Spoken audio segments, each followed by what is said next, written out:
Welcome back to the Morning Cafe. I am Muthoni Maina. Remember, you can interact with us at TV47 Kenya across all social media platforms. Our text line is 22047.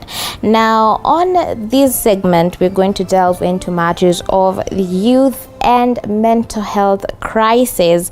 I am joined by Lizzie Wanyoike, who is the principal and CEO of NIBS Technical College. Karibu sana. Asante sana. How are you feeling this morning? A bit rush. I came through a very strong jam, but I'm okay now.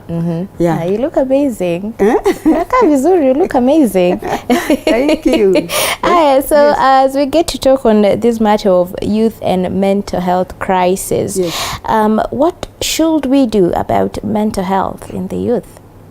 Yeah, I have talked a lot about the youth and what they're going through, and the parents what they're going through. Actually, I specialize so much on youth empowerment. And again, the youth cannot be empowered without the combination of all of us, both the teachers, the parents, and everybody who is involved in the development of the youth from the time they are small all the way. And what I have been talking about more than anything else is the parents. The parents are the first person, the mom will be the first person to hold that baby. And then after that, of course, the baby gets to meet other people and get to grow young.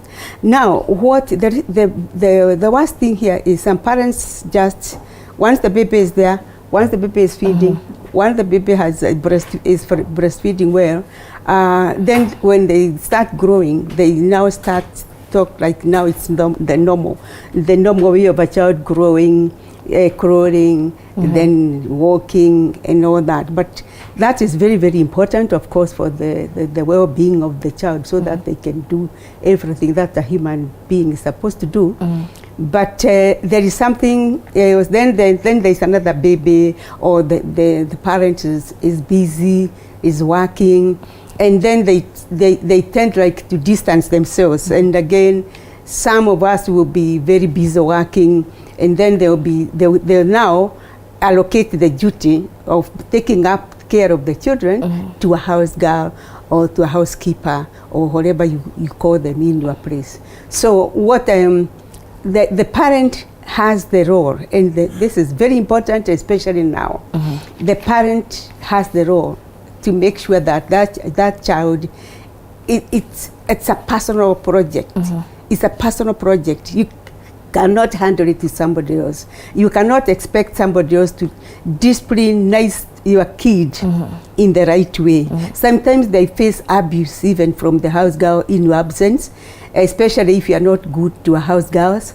And that's why I tell you, the house girl is the best friend, because this is the person who is to take care of. So things do happen, and that is why when the child, the children will get to know that there is good and there is bad. There is doing this and bad, and there's doing this. And if I do this, I'll be in trouble. Yes. So with the statistics, when it comes to dealing with mental health with the youth, the numbers are a bit high. So is this a worrying trend? Yes, it is a worrying trend. I have been a teacher, and I've been working with youth all my life. I can say from the time I graduated and I was a high school teacher, then after moving to colleges, over the decades I have seen, and I have seen the kids that were coming to college those days were very mature. They were very mature, and they were focused. They knew what they want, and they were doing it. But as the years go by, things are getting worse. Now, things are getting worse because now, number one, we are getting younger parents. And these younger parents have grown differently from their parents. So the situation has changed. But what I say is, even if the situation changed, let's say there were no computers those days, the technology had not even arrived, but the younger parents now are getting access you find that more problems are coming in because there comes a controversy between now the parent and the child. Now the parent wants to know what they want for their children, but they don't know how to go about it. So most of all these problems is coming from the parent, and is now transferred to the teachers, primary school, high school, and then colleges. And it gets worse as they near, they say, Form 3, Form 4, college, university. But even the small ones, you find that now when the kid is growing up, the parent is busy either going to till the land or going to sell cabbages or going wherever they're going. You're going to work, we are coming over to work. And some of the kids have been attached so much to the parent, then the parent is not there. Now, some of these, when we start now having that scenario at home, you find that it is very easy for a kid to get depressed. One, when the mother comes, she's busy, she eats, you stay, watch TV kidogo and go say, I'm tired, I'm going to work. And then that motherly touch or fatherly supervision is not there. So you see that the kid tends to now turn to their peers, that they want to go to school so that they can, Most of the mental health of the kids, you know what they're happening now. Some of them are killing each other. Some of them are killing themselves, others killing each other. Now, when it comes to boyfriend, girlfriend killings, the reason is this guy has never seen real love from the parents. There was no love. In fact, most of the time you are being reprimanded, you are useless, you are not doing this properly. So now they come to high school, they will still meet girls, and then at college, you meet a girl. And this young man is for the first time seeing love. He is being loved. You are not sure whether that is real love, even for the girl. So what happens is, if you break up that relationship, definitely this guy will be depressed. And it is very serious. That is when they say, if it's not me, nobody is going to have you. So they go killing. So when you see somebody killing, it's anxiety that has been there for a long time.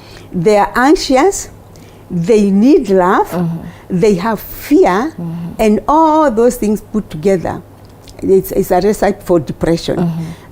So when parents now, most of these issues, like I say, coming from the parent, that is where, now again, there is another lot that feel rejected. Rejection again.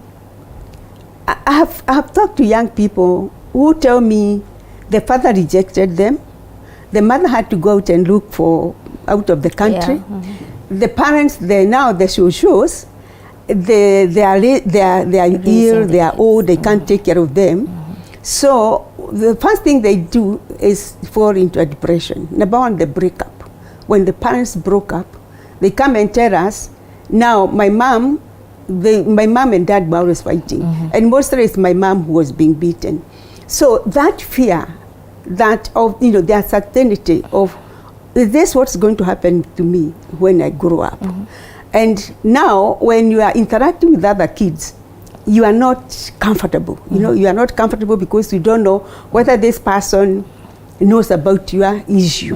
They become comfortable, they start behaving not the way the others would want to, and then they always claim of rejection. But the rejection actually starts with them, because this person is depressed, has anxiety, that they don't know whether they are going to lose a friend. So they are very, very scared. They trend on a very, very dangerous. They feel, if I make this mistake. So in that anxiety, they make more mistakes, and then they are rejected. They go home, they come, they tell me they're rejected by even their classmates. And then you wonder, how can this girl be rejected everywhere? They think the mother rejected because she left her. The father rejected her because he left them and went. Then you go to school, then your friends are rejecting you. and it becomes very serious, because that particular person, either boy or girl, that situation is a situation whereby a lot of counseling will be needed. Fortunately, we have now had so many counselors, very good ones, who are able to talk to these people.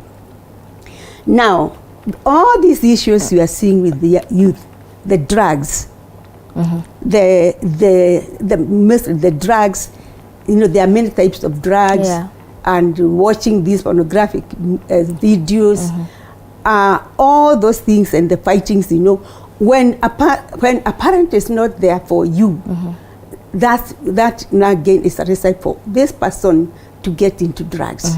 Because others, peer pressure will tell you, now, Usijari, if you take this, you'll relax. What are you worried about? Just relax. The school fees is painful. Yeah, just go to college, but this will help you. Now, those are very sick people. So we are having a situation whereby it is getting orphaned. We don't know, although we are trying. We have to talk, we have to keep on reminding them, we have to keep calling parents, we have to keep on trying to partner with parents. Absolutely. But these parents, some parents don't even know their kids. We call them to school, they come, we are telling them your son or your girl is taking drugs, and they are in denial, total denial. No, my son cannot be that. Because you just see him, but you are not getting fully involved. Because now, let's say, if you have a small girl, when you get one, I have one. You have one? Yes, I have one. Yeah, you really have to take time, just like you take time when you're coming here, and talk to them, look at them closely. If this girl starts to withdraw from you, this kid starts kidogo to withdraw from you, then you know there's something going on. A child who is loved does not suddenly start coming late or start staying away from the parents, start staying in the bedroom all the time. There is something going on. And when there is no normal person who will go into drugs, knowing very well they're students, or who will start now having so many relationships, if they are loved at home, because love starts there, they will understand love. And you, as a parent, have to explain it. In our days, those things were not happening. They were not happening. No, not our, not you. I'm not talking about your days.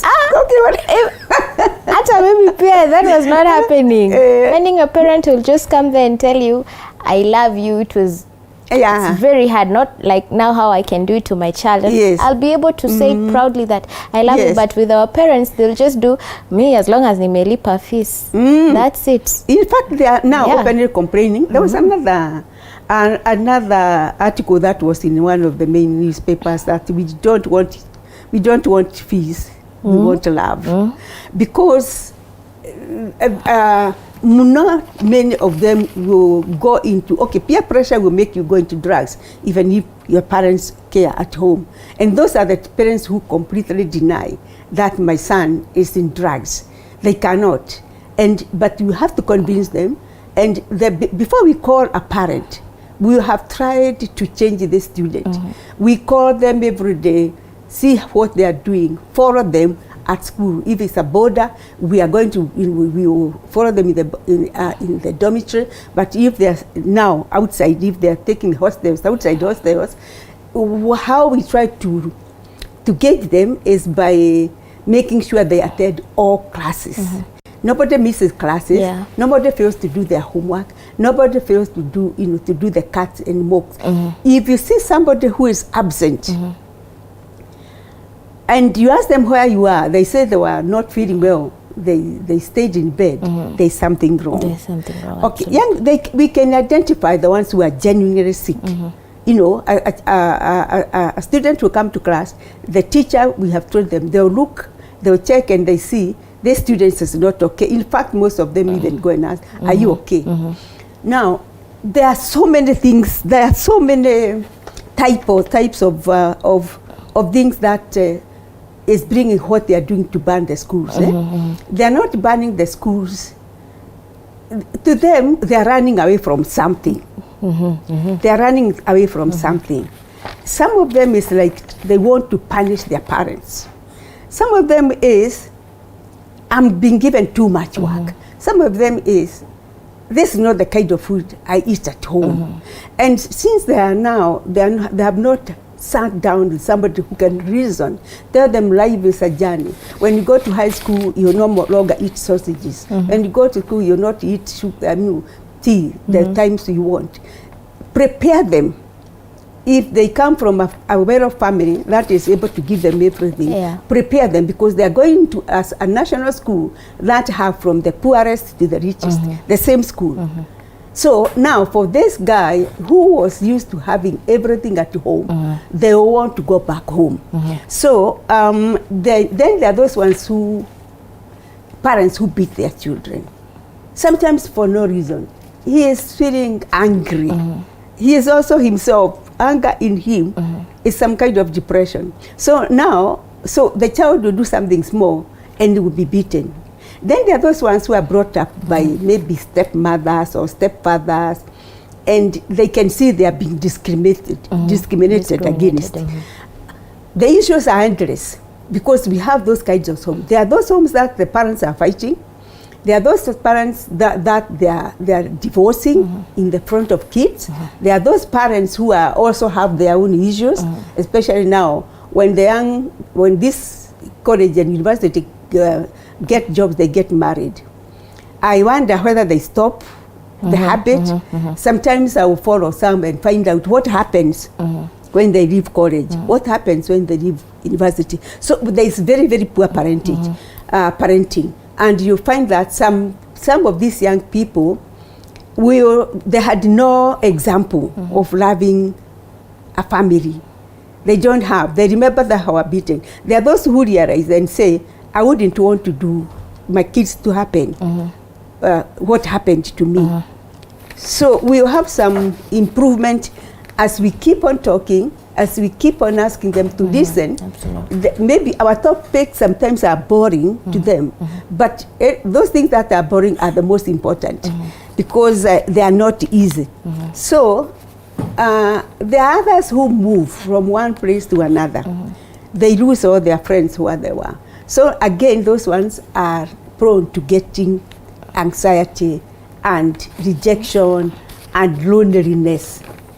Yeah, that's why the family should eat together, talk together, play games together where necessary, where possible, so that you can see that when you move as a family from one estate to another, and they have left their friends behind, you can still continue. You get continuity. I agree with you on that point. Yes. Actually, it's really sad that we have run out of time. Yes. But thank you for for your time and for diversifying all those sectors. I do hope that parents back there at home and they will definitely get to know these challenges that their kids, or rather the youth, they are going through. They get to have a sit down and for them to comprehend these matters and mitigate these measures as we get to delve into these matters of youth and mental health, which is definitely a worrying trend in the society. Thank you so much, Lizzie, for your time. And that's all that we had for you here on the Morning Cafe. I am Muthoni Maina. See you tomorrow from 6 a.m. to 10 a.m. Do you have yourself a lovely day and do enjoy the rest of your program.